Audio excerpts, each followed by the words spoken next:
Доброе утро, наши дорогие телезрители. На календаре уже 7 июня и день недели пятница, с чем, собственно, я вас и поздравляю. Очень вообще хорошо. Наконец-то, да, рабочая неделя подошла к концу. Главное сегодняшний день прожить, что называется, и в выходные смело отправиться. Ну, а потом уже новая рабочая неделя придет, но это уже совсем другая история. Я Павел Танин и команда «Утро Якутии» для вас приготовили, как всегда, много всего интересного. Будем мы с гостями разными разговаривать и об одном профессиональном празднике, который завтра будет отмечаться, мы тоже поговорим и узнаем секретики садоводства и много-много всего интересного также, конечно же, будет. Не забывайте про наш телеграм-канал, в нем тоже как бы постоянно какие-то новости, информация разная появляется, которая не попадает в эфир. Попасть в наш телеграм-канал просто, вот QR-код вы можете наблюдать вот здесь, вот он, его сканируете при помощи смартфона, и все, у вас получится. Вы попадете на канал, нажмете подписаться, и все в жизни у вас будет хорошо, скорее всего, если вы это сделаете. Ну а если не хотите пользоваться сканированием QR-кода, можете в поиске просто написать «Утро Якутии» в Телеграме, естественно, и тоже найдете наш канал. Ну а мы не будем затягивать и начнем, как обычно, наш эфир с чего? С информации о том, что происходит за окном. Сегодня в центральных районах Якутии температура воздуха от плюс 7 до плюс 13 градусов. В заречной группе от плюс 4 до плюс 13, в южных от плюс 7 до плюс 8. В Вилюйской группе от 8 до 13 градусов тепла, в Нижнеленских от 13 до 14, в западных от плюс 5 до плюс 8, в Колымо-Индигирской группе улусов от плюс 2 до плюс 17, холоднее всего в Среднеколымске сегодня будет плюс 2 градуса. В Янских районах от плюс 15 до плюс 20, на северо-западе от плюс 2 до плюс 12. В городе Якутске температура воздуха в 6 часов утра составила 12 градусов со знаком плюс, атмосферное давление 752 миллиметра ртутного столба, ветер западно-северо-западный 1 метр в секунду. Сегодня днем в столице республики преимущественно без осадков, ветер северо-западный 3,8 метров в секунду. Температура воздуха днем в Якутске прогреется до отметки плюс 23, плюс 25 градусов. Ну а начнем сегодняшний день с заряда бодрости и энергии. Для этого вам потребуется фитбол. Спортивный снаряд, который можно хранить дома, а значит и заниматься с ним вы сможете, не посещая различные фитнес-залы. Какие упражнения с ним можно делать, расскажет наш спортивный инструктор. Всем доброе утро! Сегодня мы будем с вами заниматься с мячом. Первое упражнение – отстройка. Уходим вниз, подкрутив себя и обхватив себя за колено, с круглой спинкой, позвонок за позвонком. Это нужно для того, чтобы мы не травмировали нашу поясницу и позвонки. Далее отстраиваем мячик на уровень тазобедренного сустава. Постановка ног широкая. У нас будет с вами подъем вверх, ягодичный мостик, и уводим с прямыми руками мяч за голову, уводя его точно на пол. Возвращаем. Опускаем на тазобедренный сустав и уходим в нижнюю точку. Для усложнения вы можете добавить подъем стопы на пяточку. Поехали. Выдох и возвращаемся. Выдох и возвращаемся. Подъем ягодицы и сжатие верхней точки.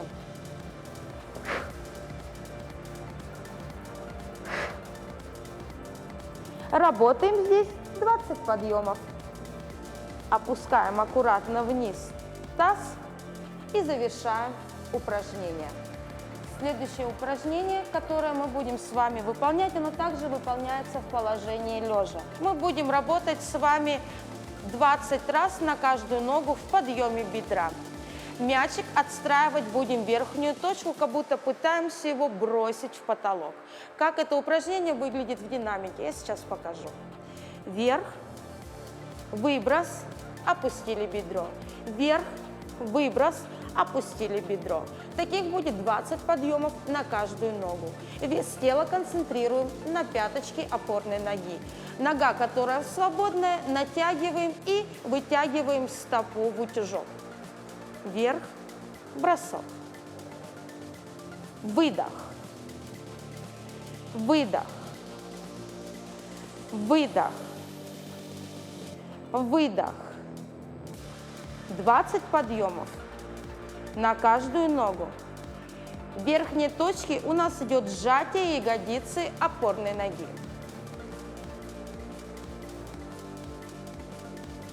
Закончили и смена. Все то же самое на другую ногу. И следующее упражнение, завершающее в этом комплексе, упражнение на мышцы живота. Что мы с вами будем делать? Расстановка ног у нас с вами будет широкая на ширине плеч.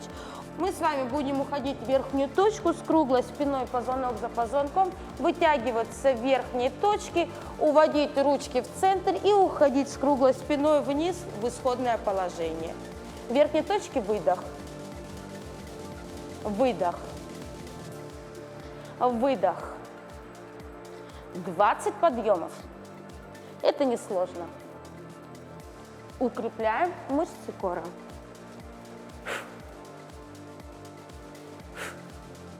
Уходим вниз и завершаем комплекс. Убираем мячик, прижимаем бедро к животу и отдыхаем в этом положении некоторое время. От 15 до 20 секунд. Ну что ж, я всем желаю солнечного, бодрого дня и отличного настроения. Ну а после физических упражнений самое время подкрепиться. Для многих людей завтрак является главным ритуалом утра. Да и тем более, сколько раз мы в жизни слышали знаменитую фразу о том, что завтрак – это главный прием пищи в течение всего дня. Поэтому важно, чтобы он сочетал в себе 3 качества – был вкусным, сытным и полезным. И сейчас вместе с вами мы приготовим то, что будет соответствовать этим требованиям. Доброе утро, дорогие друзья! Я обожаю максимально простые завтраки, не люблю долго готовить, и сегодня буду вам презентовать чемпиона прямо по простоте. Это бутерброд с сайрой. Раньше бытовало мнение, что бутерброды – это вредная еда. Ну давайте разберем, с чего бы, да? Сегодня мы используем замечательный хлеб такой вот с семечками. Ну, хлеб с семечками все же знают, что это полезно. Берем вот такую вот консервушку. И из этих кусочков мы сделаем с вами небольшой паштетик. Просто разомнем их вилочкой. Чем полезна рыба, я, наверное, рассказывать долго не буду. Все рекомендуют кушать рыбу 2 раза в неделю. И это один из простых способов, как это сделать быстро, не тратя особых усилий. И тут даже навыки-то какие-то кулинарные не нужны. При выборе рыбной консервы обязательно проверяйте целостность упаковки, не должно быть ржавых пятен. Ну, кроме того, что должна быть она удобная для вскрытия, можно проверить ее на бултыхание. Если вам кажется, что слишком много жидкости, можете не брать, там действительно будет мало рыбы. Хорошим признаком является пометка, когда изготовлена по ГОСТ, а также непросроченные сроки хранения. Смотрите, вот мы с вами взяли, размяли с вилочкой рыбку. Ее не чистить не нужно, ничего. Она уже вся у нас и со специями, и с маслицем, все как надо. Теперь готовим вторую часть полезности. Это мы добавим с вами огурчик. Огурчик, он нам поможет снивелировать избыточный посол рыбной консервации. Просто нарезаем, как получится. Постараемся сделать это покрасивше, тоненькими кружочками. Все. И теперь делаем с вами бутерброд. Выкладываем кусок хлеба. Сверху кладем раздробленную сайру. Ну, кладем так, чтобы было среднее. То есть слишком много накладывать не надо. Вкус тоже будет излишне рыбный. Украшаем огурчиком. Один бутербродик у нас уже готов. Второй, я думаю, вы сможете сделать сами. Всем приятного аппетита и хорошего настроения. Действительно, очень просто, явно сытно и вкусно это все выглядит. И, соответственно, полезно за счет того, что ингредиентов каких-то там слишком жирных, ну, не перебарщивается. И мы кстати, подумали здесь, мы столько раз рассказываем вам идеи интересных завтраков, полезных, вкусных и так далее. Но уверены, что у вас тоже в головах есть свои секретики утренней кухни, поэтому в Телеграме у нас есть небольшой такой пост, можете в нем ответить, поделиться своими какими-то фирменными рецептами завтрака. Ну а прямо сейчас наши коллеги из информационной службы готовы рассказать о последних новостях.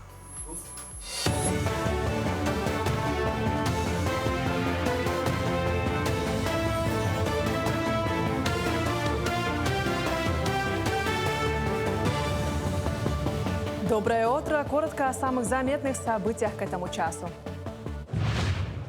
В Якутии рассматривают возможность создания центров производственного сжиженного природного газа. Глава Якутии Айсен Николаев на 27-м Петербургском международном экономическом форуме провел встречу с крупным отраслевым логистическим оператором. Стороны обсудили обеспечение стабильных поставок нефтепродуктов, развитие нефтегазового комплекса, общества «Саханефтегазбыт».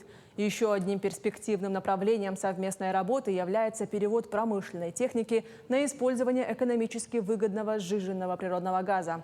В этих целях были рассмотрены вопросы развития внутреннего рынка СПГ в Якутии. В Якутии начался пожароопасный сезон. Для профилактики пожаров и борьбы с возгораниями в республике работают 2 самолета с оборудованием для искусственного вызывания осадков. Один самолет Як-40 прибыл в Якутию из Новосибирска, другой Ан-24 принадлежит авиакомпании «Полярной авиалинии». Оба борта находятся на постоянном дежурстве и при наличии ресурсной области вылетают в определенные районы для вызывания осадков. На прошлой неделе самолет Ан-24 работал в Мирнинском районе. Сейчас оба судна находятся на аэродроме Якутска. Всего в стране 4 таких самолета, 2 из них работают на территории Якутии. Одного самолета и даже 2 мало для такой большой республики, потому что территории большие, 3 миллиона квадратных километров Якутия. И если мы посмотрим, вот просто, грубо говоря, для понимания, чтобы из Якутска долететь до Мирного, да, нужно порядка 1,5 часов. А еще, соответственно, работать и все прочее. Поэтому для удобств было бы, конечно, использование нескольких бортов, да, вот по нашим задачам в разных точках республики. Для безопасного проезда автомобилей в период проведения Исеха Олонхо в Амгинском Улусе приостановят ремонт на дорогах Амга и Битюнь. Национальный праздник в этом году отметят 20 и 21 июня. Напомним, в текущем году заасфальтируют более 17 километров автодороги Амга в рамках национального проекта. Полностью привести в нормативное состояние дорогу планируют к 2028 году. В Якутии ГАИ объявила массовые проверки на дорогах и рейды. Они пройдут с 5 по 15 июня. Особое внимание будет уделено поиску нетрезвых водителей. Во время операции «Дорога» будет увеличена плотность нарядов ДПС. Сотрудников ГАИ будут работать на выездах и въездах в населенные пункты. Также будут выявлять нарушителей пешеходов и водителей мототранспорта. Основные итоги зимовки и планы по развитию скотоводства стали главной темой парламентских слушаний. В целом зимовка крупного рогатого скота была стабильной, но весенний паводок нанес ощутимый ущерб в Намском, Алекминском и Нюрбинском улусах. Вместе с тем валовый надой молока составил более 150 тысяч тонн. Этим летом план по заготовке сена составляет более 350 тысяч тонн. В данное время хозяйства заканчивают посевную работу. Мы считаем, что зимовка проходит стабильно. Помимо этого у нас есть чрезвычайное положение по паводковой обстановке. Алекминский, Намский район, Нюрбинский район, где у нас сейчас ведется работа по подсчету и возмещению ущербов. Поэтому в любом случае мы аграрной отрасли работаем 24 часа в сутки. Сегодня не только паводковая обстановка, сегодня и противопожарная обстановка у нас очень серьезная. По плану в начале июля мы все итоговые мероприятия проведем, совещание с управлением сельскохозяйственного, очень традиционным, которое мы проводим с руководителями перерабатывающей отрасли и так далее. И будем проводить, подвести итоги года. Самообеспеченность российского рынка рыбы превысила 160%. Кроме того, на рыбу и морепродукты по итогам прошлого года пришлось 12,5% от всего объема внешних отгрузок продукции агропромышленного комплекса. Ранее по забросу Россельхознадзора был сформирован перечень стран, с которыми необходимо провести работу по открытию рынков для поставок российской рыбы и морепродуктов. В их числе страны Юго-Восточной Азии, Персидского залива и Южной Америки.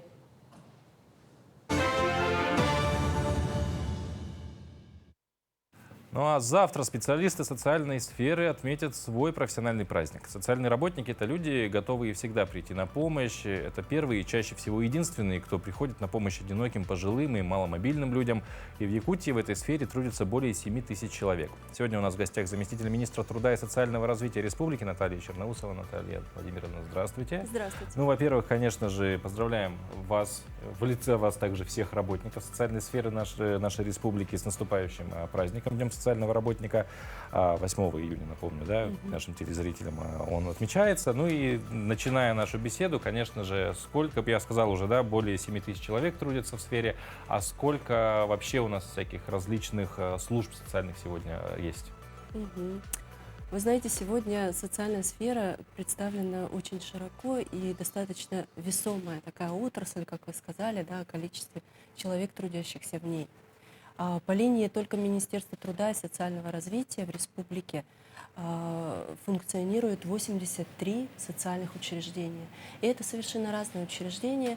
Это и управление социальной защиты населения, и комплексные центры. Это и социальные центры содействия семейному благополучию. Это и реабилитационные центры для людей с ограниченными возможностями здоровья и инвалидов. Есть учреждения социального обслуживания интернатного типа, да, дома престарелых и инвалидов, например. Ну и еще ряд различных учреждений. Ну а в целом, в чем заключается основная, наверное, работа, да, особенность работы работников социальной сферы? Особенность? Ну, особенность, наверное, в том, что каждый социальный работник, который призван помогать и поддерживать, на нем еще висит ответственность большая за судьбы человеческие, возможно, ответственность за выполнение миссии, которую возложило на него государство, за качество своей работы. Ну и, конечно, особенность в том, что социальный работник должен уметь сопереживать. Иногда это требует даже мужества и терпения. Ну, то есть, получается, это такие очень эмпаты люди и при этом ответственные. А помимо этого, какими еще, может быть, ну и человеческими, и профессиональными качествами должен социальный работник обладать? Ну, самое главное, это неравнодушие, конечно. Без этого социальная служба просто, наверное, бы не существовала в такой стезе, которая должна. Конечно же, терпение, любовь к людям. И, наверное, самое главное профессиональное качество – это уметь видеть в какой-то проблеме, в корень, как говорится, смотреть, да, то есть смотреть на решение любой проблемы комплексно. Ну, вот я бы так сказала. То есть, если перевести там на медицинский язык, лечить не симптомы, а саму... Ну, и это, да, это видеть нужно, понимать. В чем причина этих, скажем так, симптомов. Но вот говоря про, да, так сказать, деятельность, да, спектр, да, деятельности социальной службы в целом, да, различные учреждения под различные ситуации они заточены, а вот, собственно, есть и люди, да, которым помощь оказывается социальными работниками. Если вот человек, да, вот он понимает, что ему нужна помощь социальной службы какой-то, куда он может сегодня обратиться? Ну, как я сказала, у нас очень широкий спектр учреждений, да. Безусловно, и вопросы могут быть разные. Социальная помощь и поддержка, она выражается иногда даже в финансовой материальной помощи, иногда это служба психологов, иногда это уход за пожилым человеком. Вопросы очень разные. Но в любом случае обратиться, конечно же, можно в любое отделение управления социальной защиты населения, а также сделать это можно еще по телефону. У нас есть многоканальный телефон, который действует, кстати, на всей территории России. Единый контакт-центр по взаимодействию с гражданами 8 800 300 400 единица. Ну, можно на экране. Да. 8 800 400 единицы. Получается, единый номер с любой точки страны можно позвонить. Я так понимаю, там уже как-то переадресуют уже на региональные. Да, там отвечают, первый, да, кто отвечает, это Социальный фонд России, специалисты. И далее, если вопрос более адресный, они переводят уже на республику. И здесь можно пообщаться со специалистами управления социальной защиты.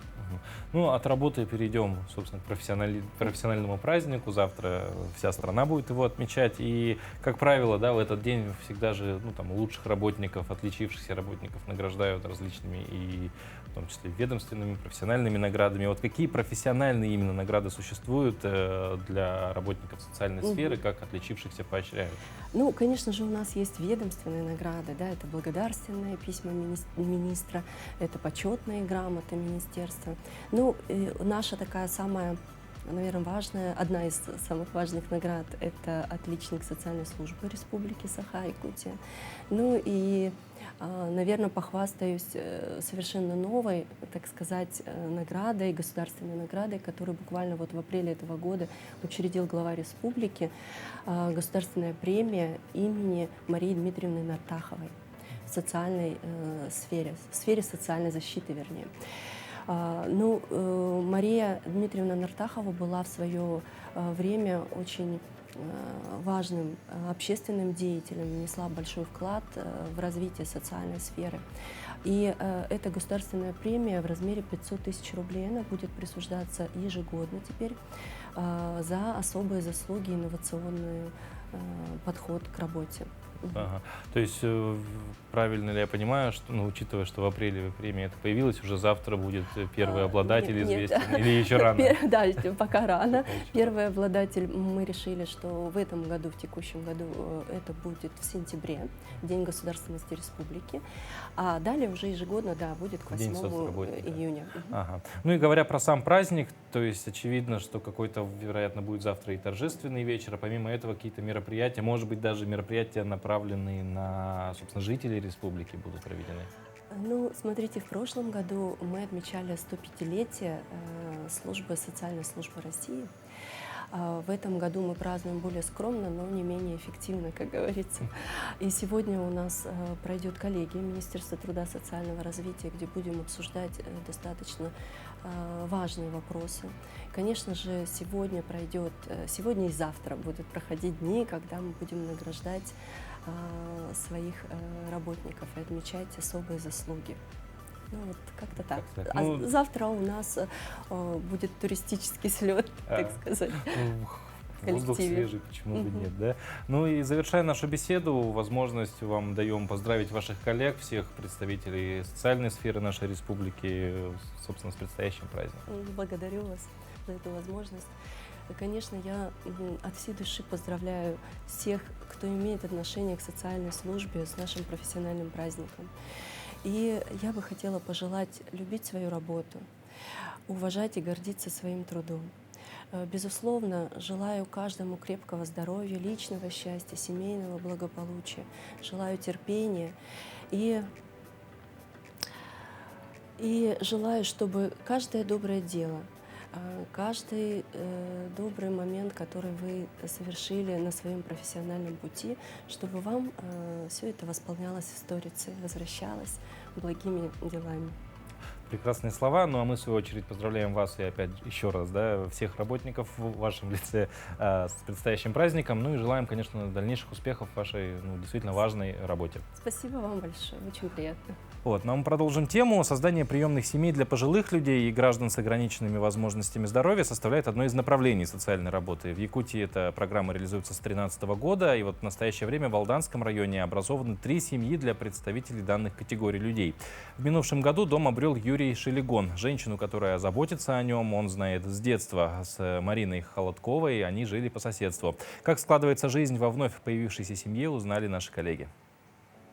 Посевная страда почти завершилась, однако ростки и побеги требуют постоянной заботы. Да и с сорняками борьбу нужно вести непрерывно. С наступлением лета забот у Юры Шелегона, проживающего в поселке Ленинском, прибавилось. Впрочем, эти труды не кажутся сложными.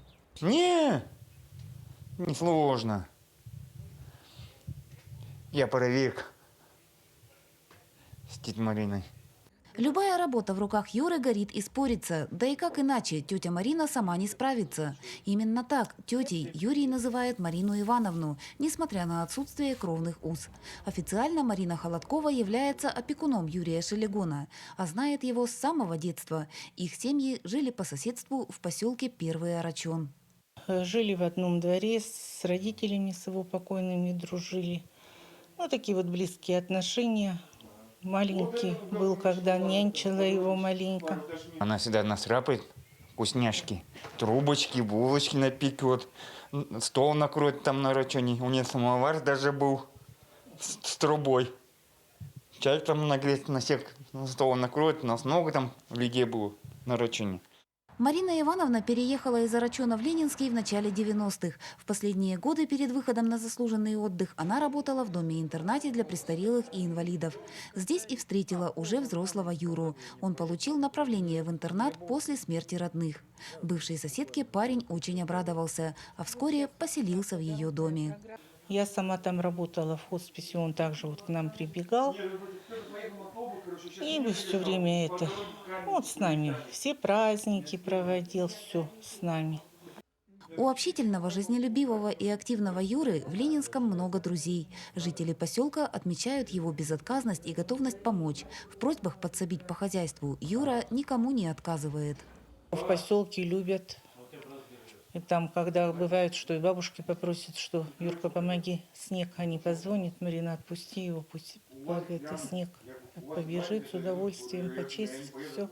Скоро Юра будет собираться в дорогу. В составе сборной Алданского района он примет участие в республиканском спортивном фестивале людей с ограниченными возможностями здоровья, который состоится в Татинском районе. Спортом Юра занимается с детства. Он неоднократно одерживал победы во всевозможных паралимпийских соревнованиях. Волейбол играю. Футбол бывает, волейбол. А так-то больше ничего. А летом на велике, да, катаю. Создание приемных семей для пожилых граждан и людей с ограниченными возможностями здоровья составляет одну из форм работы с данными категориями. В Алданском районе образованы 3 такие семьи. Программа «Приемная семья для пожилых граждан» реализуется в нашей республике с 2013 года. Первоначально категория граждан, которые под нее являлись получателями, это пожилые женщины в возрасте с 55 лет, мужчины с 60 лет. В 2021 году было внесены изменения в данную программу, и сейчас у нас попадают, помимо пожилых граждан, попадают и люди с инвалидностью, имеющие первую и вторую группу инвалидности. Вот эта вот программа «Приемная семья» – это очень здорово. И хотелось бы, чтобы обращали бы внимание на таких, чтобы они не были заброшенными, чтобы они также жили в семье. Первая семья для пожилого человека в Алданском районе образовалась 7 лет назад. Жительница Ленинского Галина Михайлова оформила опеку над Игорем Тамакиным. Вероятно, в будущем дом обретет еще один человек. Документы кандидатов в опекуны и подопечные находятся на стадии рассмотрения. Татьяна Вахнина, Сергей Шипачев, Алданский район, поселок Ленинский. Как уже было сказано, свой профессиональный праздник работники социальной сферы отметят завтра, но ведь каждый день знаменателен теми или иными датами. Давайте узнаем, чем в календаре отмечен сегодняшний день, 7 июня.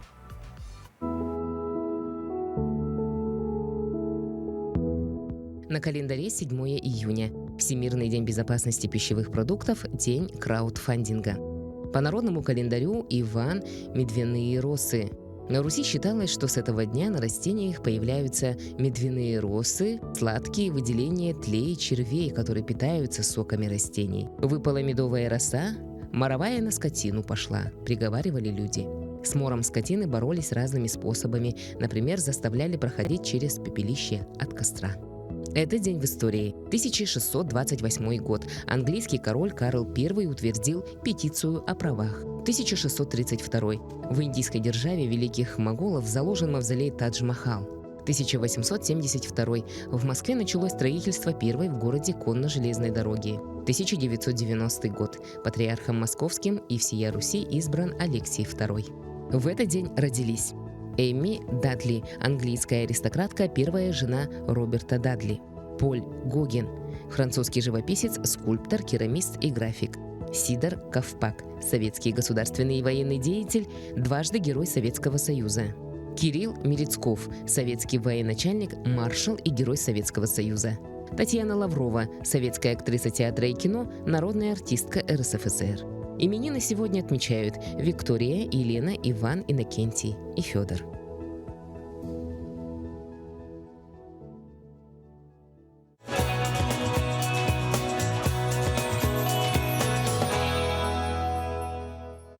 Ну, а лето – это пора отпусков, каникул и, конечно же, дачного сезона. Одной из самых распространенных культур, которые высаживают в подсобных хозяйствах, являются огурцы. А за неимением огромных площадей для посадки владельцы огородов стараются разместить свои посадки максимально плотно, чтобы сэкономить место своего участка.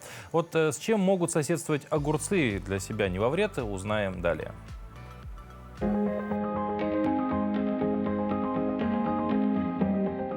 Лук. Взаимных противоречий у луковых и тыквенных нет. Наоборот, фитонциды, которые лук выделяет в почву и воздух, отпугивают вредителей. Но уплотненные совместные посадки нежелательны, поскольку незадолго до уборки урожая лук нужно прекратить поливать. Огурчики не смогут нормально существовать в таком режиме, поэтому лучший вариант – высадить их на соседних грядках.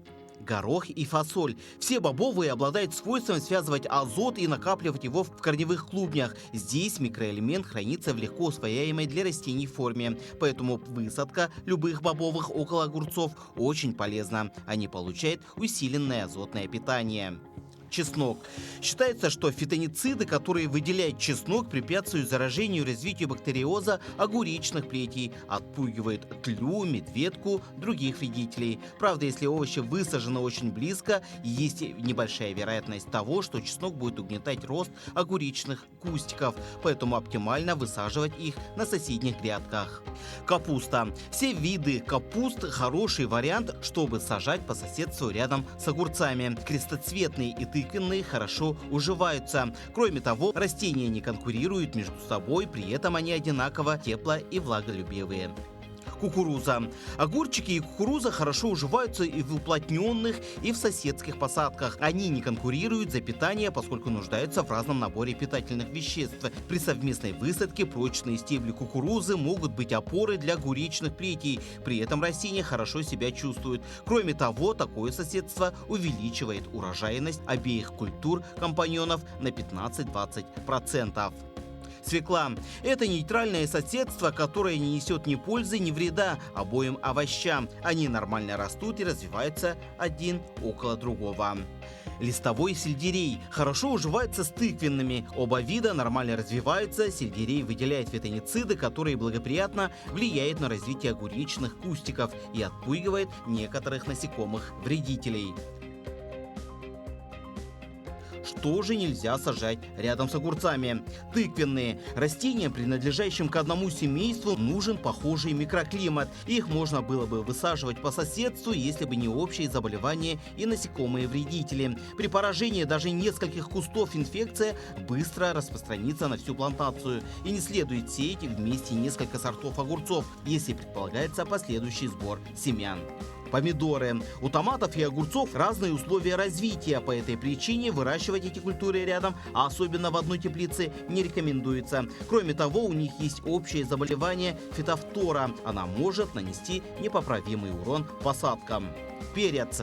Начинающие огородники сомневаются, можно ли сажать перец рядом с огурцами. Теоретически делать это можно, поскольку овощи не конкурируют между собой. Однако перец, как и томат, принадлежит к семейству посленовых, что определяет благоприятные для него условия. Они очень отличаются от тех, что нужны огурчикам, поэтому выращивать все посленовые, баклажаны, перцы, особенно картофель, около огурцов нежелательно. Пряные травы. Большинство из них окажутся плохими соседями, поскольку с сильным ароматом способны испортить вкус огуречных плодов. Не надо сеять около тыквенных тимьян, розмарин, базилик и другие. А вот укроп, руккола или мята могут соседствовать с огурцами. На вкус последних их аромат никак не влияет. Ну, с дачного участка вернемся в город. В Якутске открылся 4-й филиал волонтерского движения «Боевые шелкопряды». Они будут ежедневно плести маскировочные сети, а также проводить мастер-классы для всех, кто хочет научиться полезному мастерству. Напомним, что движение «Боевые шелкопряды» отправили в зону СВО более 4000 маскировочных сетей. Сегодня движение состоит в основном из женщин пенсионного возраста. И при этом «Боевые шелкопряды» Якутии ждут всех желающих в штабе общественной поддержки партии «Единая Россия», в Национальной библиотеке имени Пушкина, в историческом парке «Россия. Моя история», а также по адресу Дзержинского, 62 в городе Якутске. Мы здесь работали, и в то лето тоже работали. Нас много было, но сейчас стало мало совсем, потому что некоторые уехали, некоторые по дачам, некоторые это за детьми. Мы тут все пенсионеры собираемся каждый день. У нас работа очень организованная, потому что мы тут и нашлемники делаем, и обереги делаем. У нас надомницы есть, они шьют мешочки. С военных этих парней мы принимаем еще заказы. Заказы еще делаем с районов тоже берем. Ага. Например, сейчас у нас очень много заказов, и вот это обязанность, как будто мы сами обязаны вот это все сделать, поэтому каждый день приходим. И воины нам благодарят, что наши сети помогают. Потом у нас очень много филиалов сейчас. Синские, Верхний Бестях, Нижний Бестях. И все работаем для победы, общей победы. А теперь пришло время культурного просвещения. На очереди наша рубрика «Музейный гид», которая расскажет об одном интересном экспонате Национального художественного музея. Мы сегодня находимся в Большом зале галереи зарубежного искусства имени заслуженного деятеля науки, доктора экономических наук, профессора, коллекционера Михаила Федоровича Габышева, где представлены произведения живописи итальянских, французских, голландских и фламандских мастеров XVI по XIX века. И в этот летний день хотим обратить ваше внимание на роскошный натюрморт, написанный в первой четверти XVII века неизвестным мастером круга великого итальянского художника, основателя реализма в живописи, одного из крупнейших мастеров барокко Микеланджело Мерези де Караваджо, непревзойденного живописца, неподражаемый стиль которого произвел настоящую революцию в мире искусства. Он один из первых применил манеру письма кьяроскуро, резкое противопоставление света и тени, а также тенебросса. С появлением Караваджо изображения образов на полотнах стали максимально реалистичными. Все детали, даже второстепенные, прорисовывались крайне тщательно, что создавало эффект осязаемости. В европейской живописи натюрмортов в чистом виде не существовало. После Караваджо этот жанр приобрел большую популярность. И сейчас мы с вами видим на полотне букет свежих цветов в стеклянной вазе. В центре композиции плетеная корзина с источающими ароматы спелых персиков, яблок и гроздев винограда, а справа перезрелый арбуз, дыню и увядающие цветы. Художник в совершенстве передает особенности разных фактур. Твердую поверхность стола, блеск и прозрачность стекла, таинственное мерцание налитых соком виноградин разного сорта, сочных плодов. Многие художники в XVII веке увлекаются иносказанием, и на нашей картине есть некий тайный смысл. Это раздумье художника о бренности земного существования и быстротечности жизни. Обратим внимание еще раз на полотно. Перед нами символы. Свежие цветы – это юность. Спелые фрукты – это зрелость. Перезрелые фрукты – старость. А увядший цветок – это смерть. Приглашаем вас в галерею зарубежного искусства имени Михаила Федоровича Габышева. Прямо сейчас наши коллеги из информационной службы хотят рассказать о последних новостях. Давайте послушаем, что произошло в республике и за ее пределами.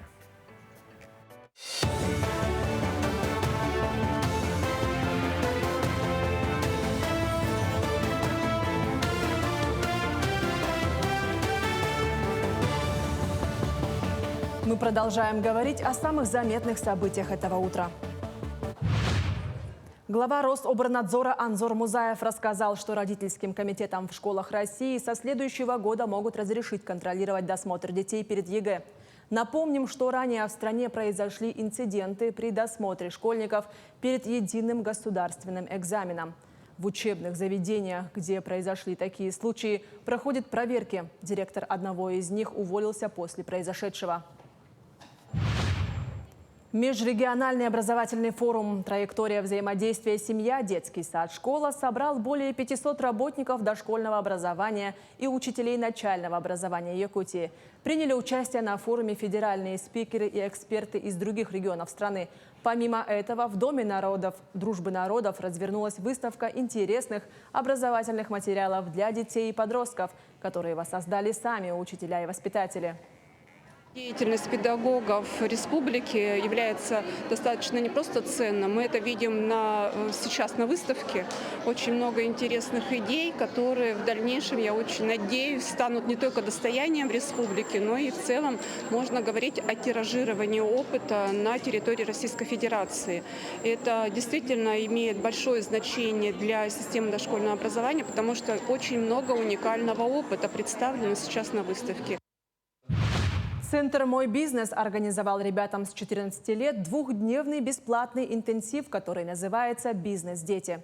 В рамках мероприятия состоялась обширная обучающая программа. Семинар включил в себя тренинги и мастер-классы, бизнес-встречи с предпринимателями, творческие мероприятия и игры. Данная программа не только дала массу знаний, но и позволила участникам обрести новые знакомства и друзей из разных уголков республики. Наша команда зовут «Айсберг», и наш бизнес-проект по теме «Беспроводные наушники для спортсменов». Да, понравилось. Мы в целом узнали, с чем идет спрос, например, или где лучше продавать. Мы выбрали лучше в торговых центрах, потому что там идет лучший оборот. Или, например, для подростков тоже подходят наши наушники. На днях в Горном Улусе впервые состоялся творческий фестиваль гончарного искусства «От забвения до возрождения». Фестиваль организовали администрация Берджигисяхского наследия и студия «Кюбей». Целью мероприятия является сохранение и популяризация народных промыслов и ремесел, восстановление ценности ручного труда и привлечение внимания к традиционной культуре. На семинаре участники ознакомились с основами гончарного дела, учились работать с глиной и создавать различные изделия из нее. Семинар проводили опытные мастера гончарного искусства из Владивостока и Благовещенска. А также проводились выставка местных мастеров и гостей, мероприятия и конкурс для местных мастеров по гончарному искусству. Вот, очень впечатлена вашей природой, вашими людьми, вашими ремесленниками, вашими мастерами и тем, что они делают. Вот, сюда меня пригласили на фестиваль, чтобы показать то, что я умею, чтобы посмотреть, что люди умеют. Вчера мы проводили ямный обжиг. Мы обжигали керамику живым огнем, дровами.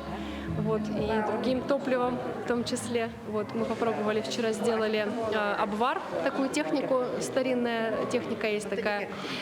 Он позволяет сделать керамику менее пористой. Вот, и у нас получились очень интересные эффекты. Ассоциация предпринимателей «Сделано в Якутии» стала единым оператором торговли игр, получив право на организацию продажи сувенирной продукции международных игр «Дети Азии». Теперь они будут взаимодействовать с малым и средним бизнесом, производящим сувениры. Этот единый центр упростит работу для всех участников процесса. Ассортимент продукции широк – от канцелярских товаров, национальной посуды, изделий из бивня мамонта до спортивной одежды и цифровых аксессуаров. На этом все. Хорошего дня и оставайтесь на нашем телеканале.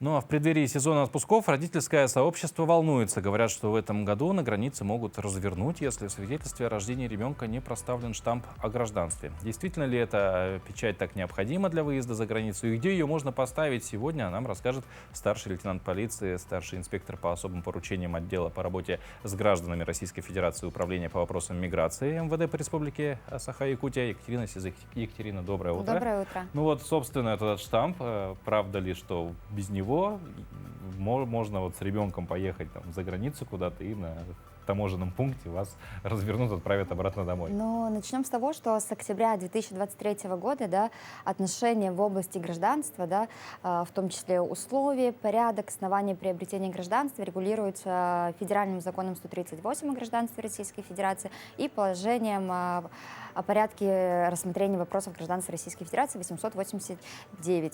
В соответствии с положением 889 документами, удостоверяющими наличие гражданства Российской Федерации у детей в возрасте до 14 лет, являются свидетельства о рождении, да, с отметкой, подтверждающей гражданство Российской Федерации, или также это может быть,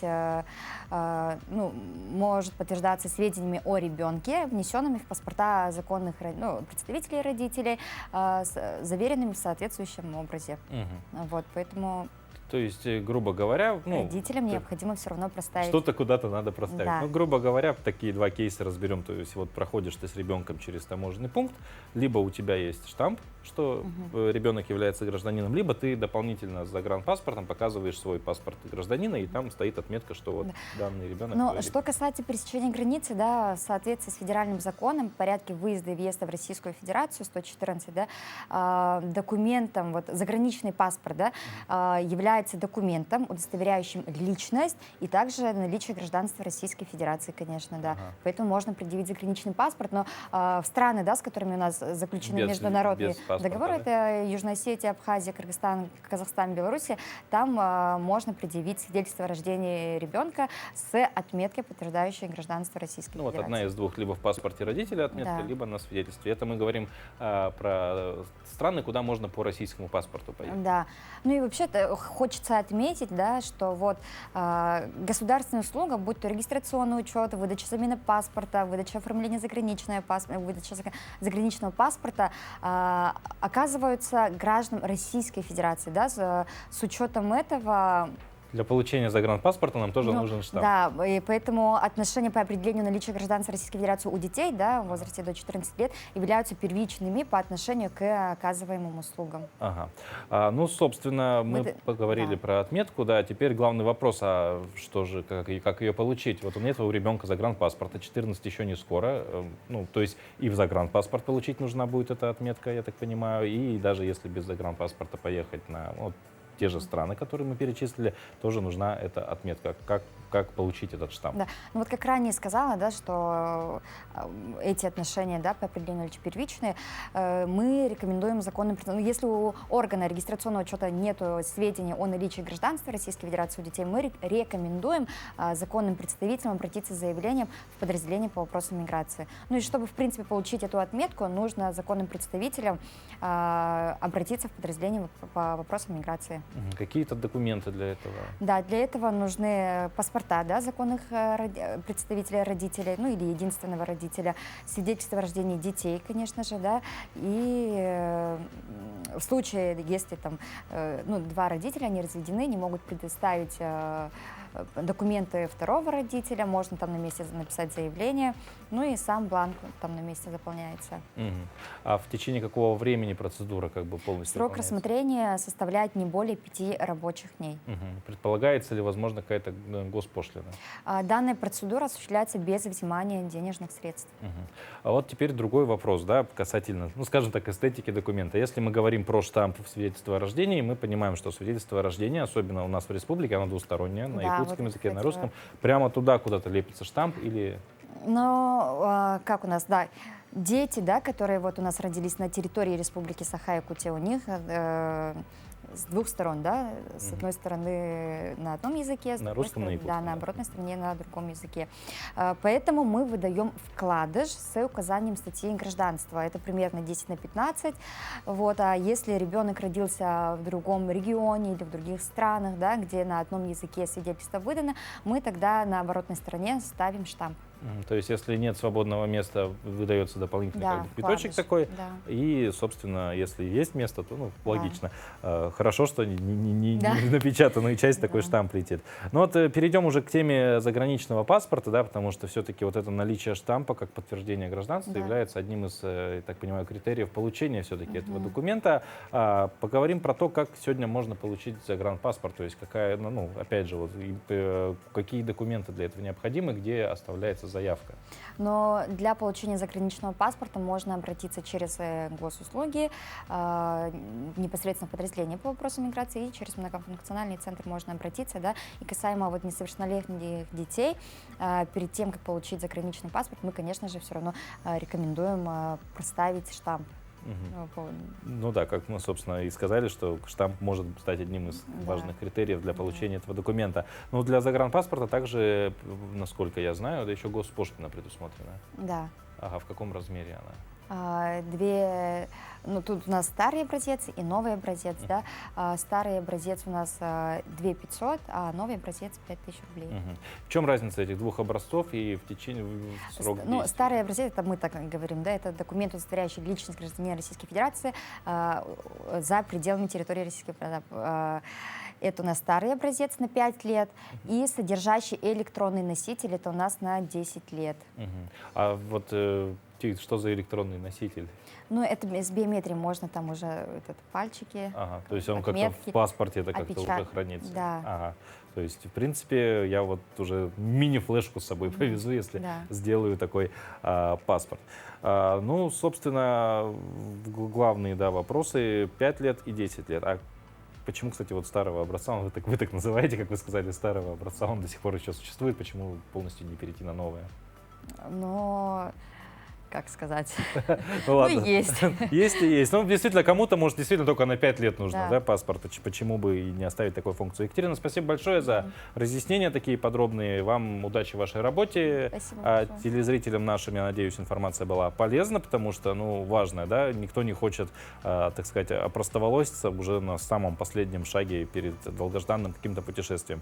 Рассмотрение, как мы напомню, идет в течение недели. Не более 5 рабочих дней. Не более 5 рабочих дней. С учетом выходных неделя календарная, в принципе, и получается. Поэтому не так это долго, не так это проблематично. Лучше позаботьтесь об этом заранее, чтобы потом не было никаких проблем. Вот такой эфир сегодня у нас получился замечательный, интересный. И, собственно, впереди, как по традиции, мы, конечно же, пятницу закончим чем традиционно музыкой. Музыка у нас будет. Музыка сегодня будет динамичная, веселая, энергичная. Я думаю, таким же у вас будет и сегодняшний день. Как минимум потому, что вы начали этот день с программы «Утро Якутии», а это всегда знак того, что день пройдет на ура. А если вы еще и музыку в пятницу послушаете, то тем более все будет у вас прекрасно. Да, вам хороших выходных также желаю и отличного дня. На следующей неделе мои коллеги вас подхватят, а я через неделю с вами вновь увижусь. До свидания.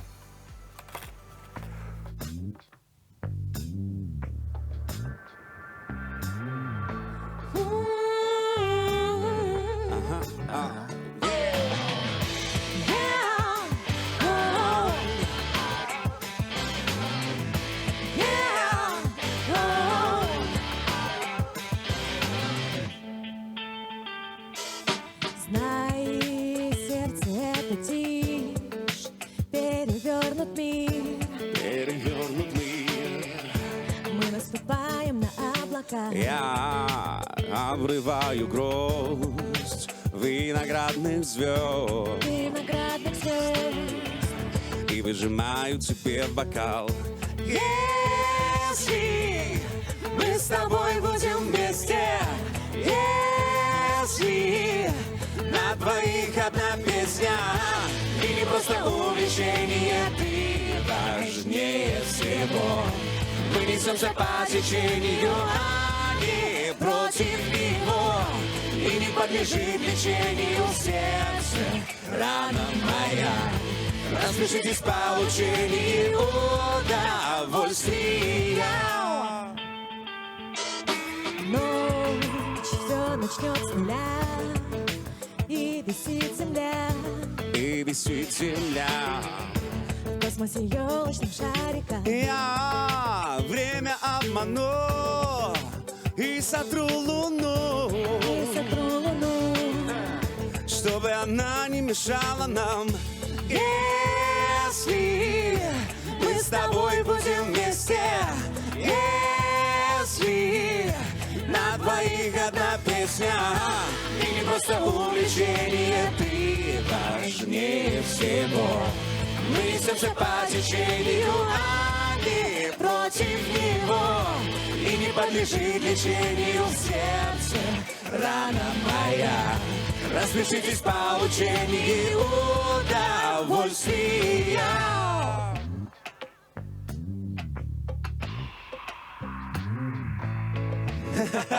Honey, are you ready? Только увидел тебя и сразу понял, мы поладим. Come on, girl, shake your body. Чувства наворот, эмоции ураган. Hey, boy, I wanna have some fun. Глаза играют, души поют. Прожги сердца друг другу насквозь всего за пару минут. Теперь мы вместе. Now it feels so good. Ты не просто увлечение, ты важнее всего. Мы несемся по течению, а не против него, и не подлежит лечению сердце, рана моя. Распишитесь в получении удовольствия. Ты не просто увлечение, ты важнее всего. Мы несемся по течению, а не против него, и не подлежит лечению сердце, рана моя. Распишитесь в получении удовольствия.